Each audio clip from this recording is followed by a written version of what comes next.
Hi friends, എല്ലാവർക്കും knowledge വണ്ടറിൻ്റെ പുതിയൊരു വീഡിയോയിലേക്ക് സ്വാഗതം. നമ്മുടെ ടെക്സ്റ്റ് ബുക്ക് സീരീസ് ഇന്ന് സ്റ്റാർട്ട് ചെയ്യുകയാണ്. ആദ്യമായി 10ാം ക്ലാസ്സിലെ കെമിസ്ട്രി പുസ്തകം ഒന്ന് നോക്കാം. ഇത് ഭാഗം 1 പുസ്തകമാണ്. ഭാഗം 2 ഇതുപോലെ തന്നെ ഒരു പുസ്തകം കൂടിയുണ്ട്. അപ്പോൾ നമുക്ക് പതുക്കെ ടെക്സ്റ്റ് ബുക്ക് ഒന്ന് പഠിച്ചു നോക്കാം.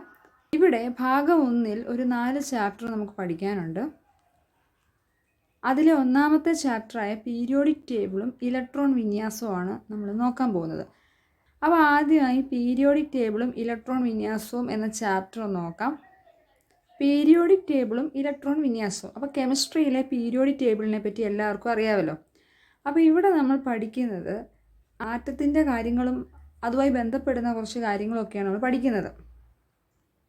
കണ്ടില്ലേ, ഇവിടെ ആദ്യം തന്നെ ഒരു കാര്യം കൊടുത്തിട്ടുണ്ട്. ബോർ മാതൃകയ്ക്കപ്പുറം മറ്റൊരു ആറ്റം മാതൃകയോ?